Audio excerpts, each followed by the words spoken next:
Hello friends, good morning. In the journey of the Java, I will teach you in this session the pillars of the Java. Let us try to go for that.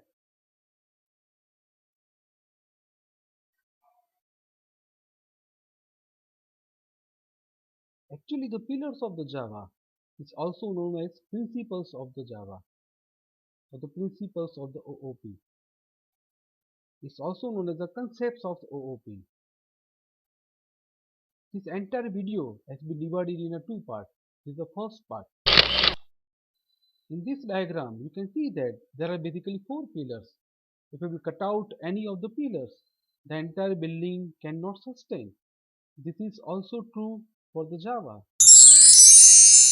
These are the principles of the Java, of the object-oriented programming language. That's the object, class, encapsulation, abstraction, inheritance, and polymorphism. Now, the object.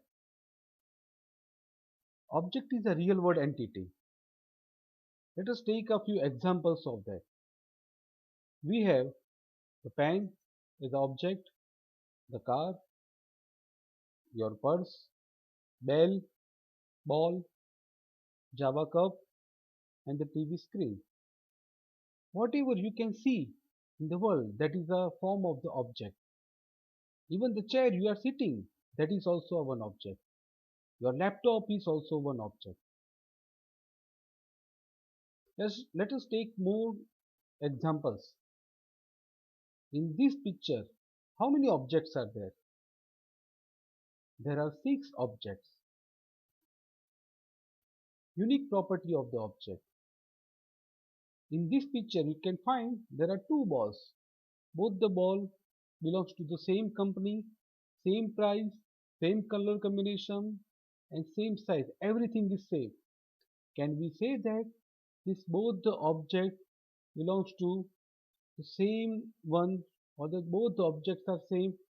No, we cannot say that because these both the objects occupy different space in the memory. So these objects are different object or the unique object.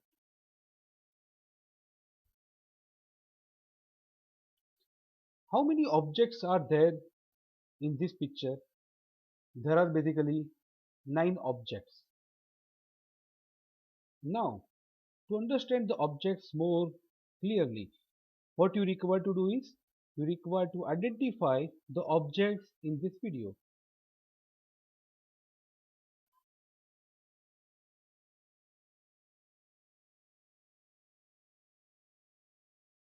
Fine. Now here we have this cup as a one object, this pen as an object, mobile is a one more object, this notebook is a one object, laptop is a object. Whatever you can see in this video, that everything is the object.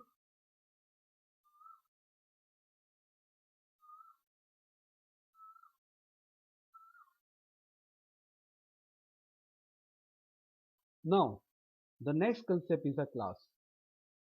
How class and objects are related, that we have to understand first. Now, here we have 3 objects. So all the 3 objects has a different attributes. For example, the first object is a this much, that's the highest height. The second object is a medium height. The third object is a something lowest height. Similarly, they all have a different length also. See, you can see the length, that's a base. See, now there are 3 objects of the triangles. To represent these 3 objects, we can have a one class of the triangle, or the one class of the triangle can represent all those 3 objects, or in general, the one class can represent more than one object. That's the basically thumb rule is. Now, here we have 3 more different objects. But again, this all the objects belongs to the different types. The one is a triangle, the second one is a rectangle, and the third one is a circle. Now, there are three objects. Can we represent all the three objects by using a one class? No, this is not possible because the object must be of a same type. They belong to the different types or the different category. So, from this discussion we understood that the class is a blueprint of the object. We have a one more definition of the class. Let us try to understand that. Class is a collection of related variables and methods or the function. See the diagram. Here we have a class, we have a variables and methods. So basically class is a collection of variables and methods. That's the one more definition of class we have. Now, as the class is a collection of variables and functions, so our objective is that how we can identify these variables and functions. So now first of all, let us try to go for how to identify the variables. So here we have one process to identify the variables. We have taken the same example, the example of a three objects of a triangle. Again, what we have is we have a one class and then variables, and we want to find out that variables. How the above three objects vary from each other, that we have to find out. So again, the object number 1 has a this much height, object number 2 has a some medium height, object number 3 has a lowest height. So similarly, the object number 1 has a this much base, object number 2 has a medium length of a base, and object number 3 has a lowest length of a base. So in this way, by using the height and the base, these three objects are vary. Now, in a such a way, in general, we have to list down all such attributes or the possible attributes by which the objects can vary from each other. And these attributes are known as the variable or the data members of the class. So, the class triangle look like this. It has a height and base as a variable. Now try it yourself. How to find the variables?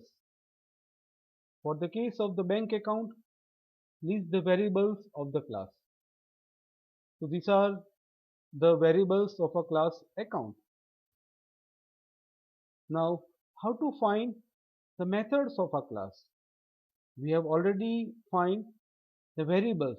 Now, objective will be to find the methods of a class. Let us try to understand that.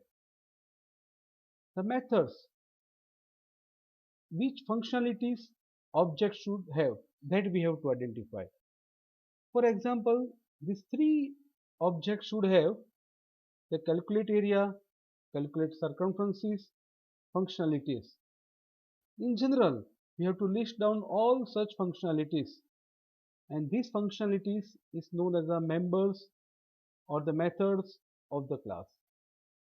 So finally, the class triangle has calculate area and the calculate circumferences as the methods. The final triangle class look like this. It has a basically the height and the base as variable, calculate area and the calculate circumferences as the method. Now the third concept, encapsulation. Here we have a capsule, and we know that the class contains variables and methods. So that's the basically encapsulation is. Let us understand it with more details. Here again we have a class with the variables and methods. So if we will bind out the variables and functions together, then it is known as the encapsulation. Simply, encapsulation is a process by which we can bind variables and functions together. So, this is encapsulation, and this is the definition of encapsulation. Now, we have an assignment.